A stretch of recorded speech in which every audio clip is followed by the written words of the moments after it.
Hey everybody, Economic Ninja here. I hope you're doing great. I want to do a truck video with you. I want to talk about the 22nd of September, 23rd of September, when I did that video.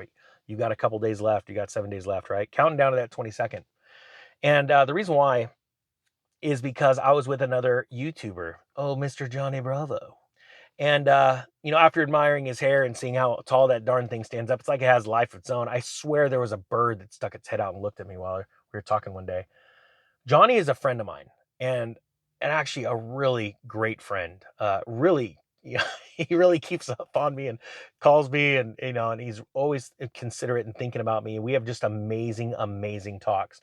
But the other day, we're driving down in New Orleans, and he goes, "Hey, you owe me a silver coin." Now, ironically, I had a silver coin in my pocket, and so I just didn't even think, and I pulled it out and I handed it to him, and he goes, "Right?" And I'm like, okay, I gave you a silver coin. What do you want from me? And he goes, no, I won the bet. And I'm like, what bet are you talking about? And he goes to his cell phone. He's all excited. He's just open this thing up. His cell phone opens up like it's a book, right? And it's like 10 feet long. He's all, look, it's right here. And I go, oh, he's on the 22nd of September. You said the economy was going to collapse. I'm like, it did. And he goes, no, it didn't.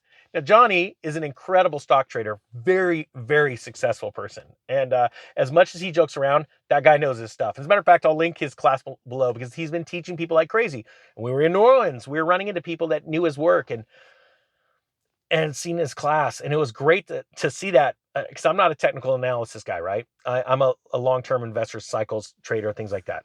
And he goes, it didn't happen. Look, it didn't happen. I'm like, Johnny, all right, let's do this. I'm going to explain it to you right now. He goes, okay, I'm ready.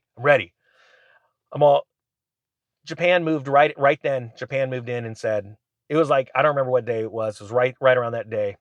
We're intervening in our currency. He goes, yeah. I said, okay. Was it 5 days later? The UK moved in and says, we have a problem with our currency, the pound. We're going to move in, intervene, right? He goes, yeah.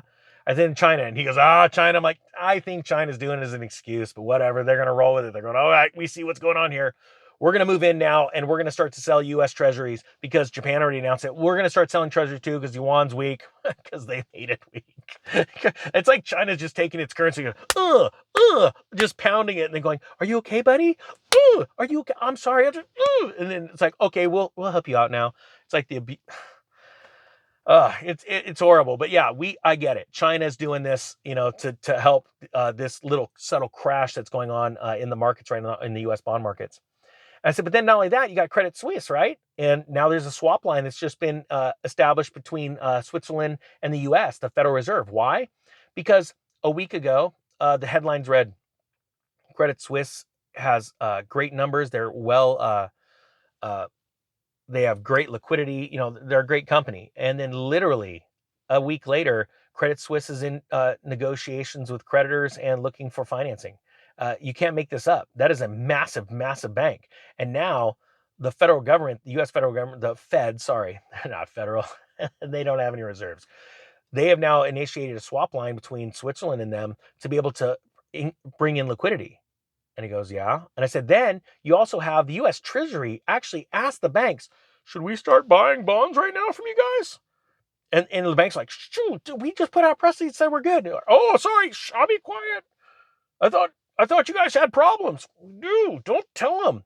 And it's like the difference of a week between Credit Suisse and where they were. We're good. We're screwed.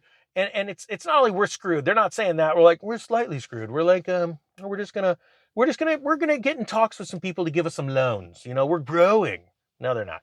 This is exactly what happened to Lehman Brothers. You remember, guys, right before a few nights before they completely collapsed, the Japanese were in town at Lehman's offices trying to negotiate to buy a bunch of their assets when the Japanese found out they were trying to sell them all this crap mortgage-backed security products, these collateralized products that were total garbage, right? They were salted with some good, that's a whole nother story. But my point being is this. So now you have Switzerland needing help. Like the government needs help because of what's going on with Credit Suisse, right? Because they're going to try and help Credit Suisse. Do they have the money to do it? Then on top of that, you've got the bond market. Everyone's looking at the stock market. Hey, the stock market's up. I want you to understand this thing. We'll call it the sloshing effect of money. Like water sloshes in a container, goes to one side and then goes the other. It's the exact same thing in capital markets.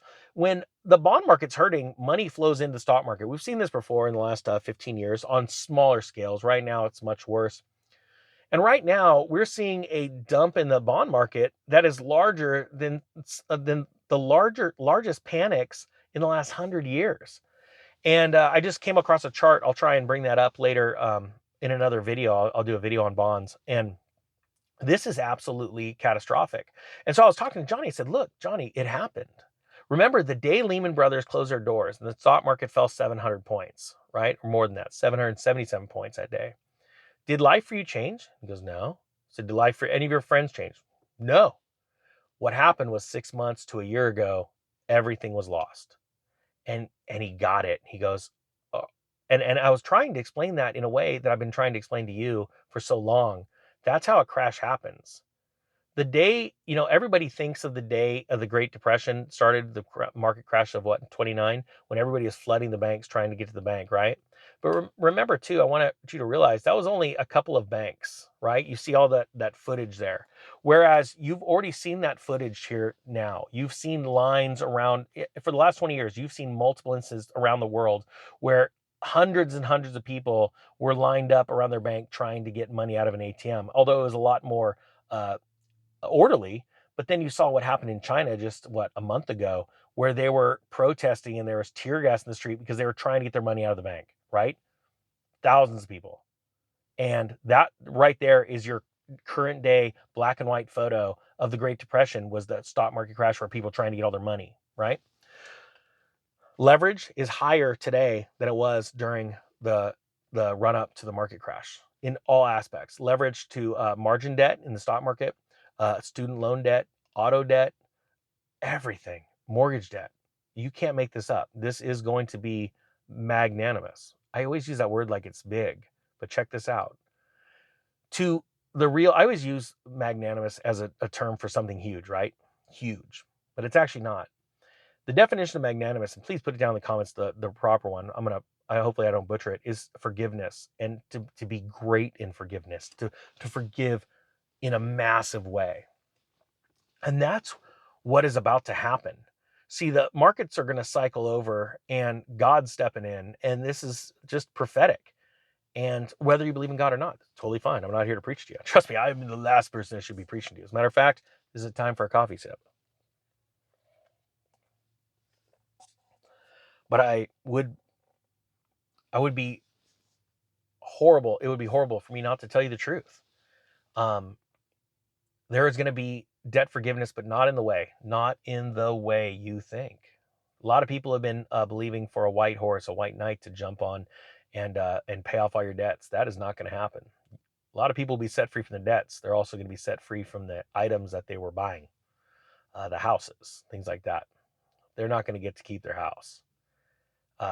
That stuff is, I think, a doctrine of demons, to be honest with you. It's kept a lot of people in debt and got them into even more debt.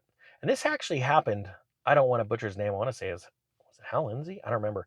But there was a preacher a long time ago that thought the end of the world was coming around the 80s. My grandparents were caught up in that.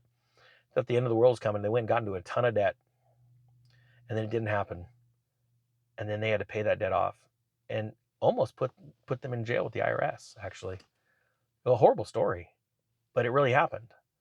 I want people to be prepared because they were truly ready. They weren't ready with a ton of debt and going, it's going to get inflated away. It's not going to happen that way. It's never happened throughout history. There was only a few stories that you read in a history book, or no, they weren't in history books. Actually, they were in documented, books written by authors that you could buy on and Barnes and Noble or wherever, that showed where a couple people had things and the debt was inflated away. What they don't realize is they had inflation hedges that caused that. They didn't just have extra currency laying around. They had things like gold that went up in value versus that currency. And then since the debts were fixed price, they paid it off with that. People just think that if they keep dollars and they're just going to miraculously get these massive pay increases. Those aren't coming. I want people to understand that they're not coming, because the powers that be, they're about to be shown that they're not the powers that be. Trust me, they are going to be defeated. But their plan is to slowly sink you into losing everything, and then they take it over. And then they own you. That's not what I want for you. I want you guys to be the most successful group of human beings on earth. And I believe before you know it, this channel will be spreading so much truth in a way that I want to be a part of an army of people that are going to lead the greatest adventure of their lives. And how do you do that?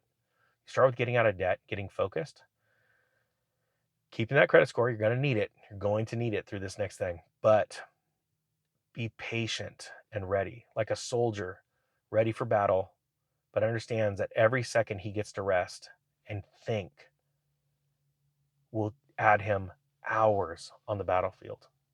I hope that gets through to you. I hope that makes sense. JB, love you, man. Thank you so much for this last weekend. Thanks for your words of insight. And I still gave him the silver coin. I let him keep it. I hope you guys have a great day. The Economic Ninja is out.